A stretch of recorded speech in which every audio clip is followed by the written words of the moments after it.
ele já mostrou em campo que é um grande time nesses pouco mais de 4 meses sob o comando aí do Jorge Jesus.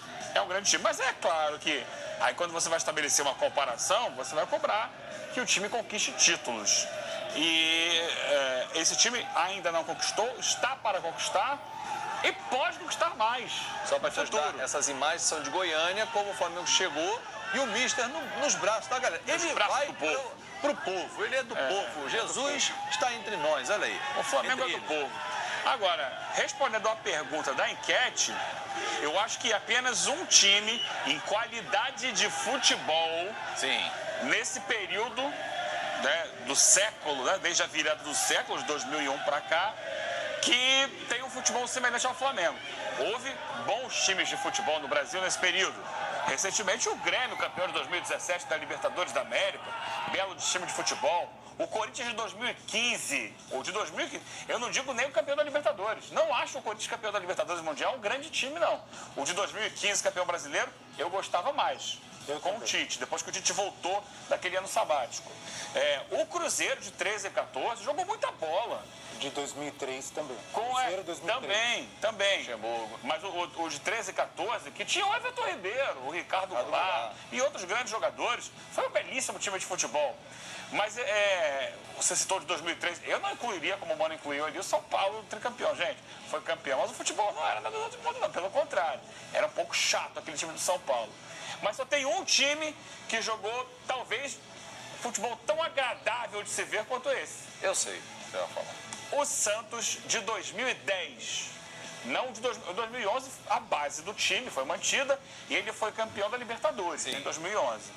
Mas o primeiro semestre de 2010 do Santos era aquela coisa que dava gosto de você parava para ver.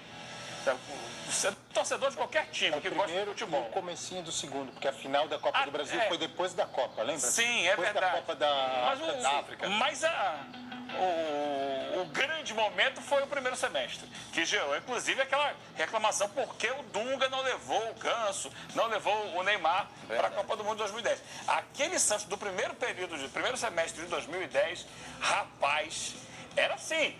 Tinha 9-0, 7-0, fazia 4, ia buscar o quinto, fazia 5, ia buscar o sexto, com Neymar, Robinho, Paulo Henrique.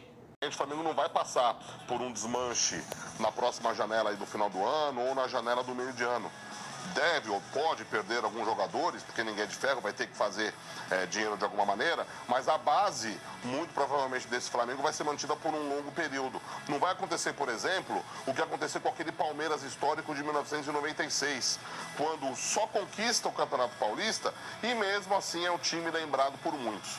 Ou seja, vencendo a Libertadores, vencendo o Mundial, ou até se não ganhar o Mundial, vencendo a Libertadores, pode sim ser colocado entre os principais times do século. Agora, se ganha a Libertadores e ganha o Mundial, aí ele pode subir um degrauzinho e ser apontado sim como o grande time do século. Até porque os times brasileiros que ganharam o Mundial nesse século não ganharam daquela forma exuberante como, por exemplo, ganhou o Flamengo em 1981, até como ganhou o Grêmio em 1983. O São Paulo, quando ganha, que é o melhor em campo, Rogério Ceni. O Corinthians, quando ganha, que é o melhor em campo, o Cássio.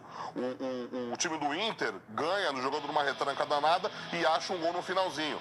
É o mérito de cada time, não estou criticando aqui, mas aquele futebol brasileiro ofensivo desses times que eu citei não apareceu, até porque o poderio econômico dos times europeus é um poderio espetacular, muitos estrangeiros, muitas estrelas de primeira grandeza, e aqui no Brasil o negócio é mais modesto. Mas o Flamengo tem tudo, sim, para daqui a 3, 4 meses, em janeiro, essa pergunta ser refeita e a gente colocar como o principal clube brasileiro do século. É o Flamengo que tem o Pablo Mari de volta, desculpa, Fábio.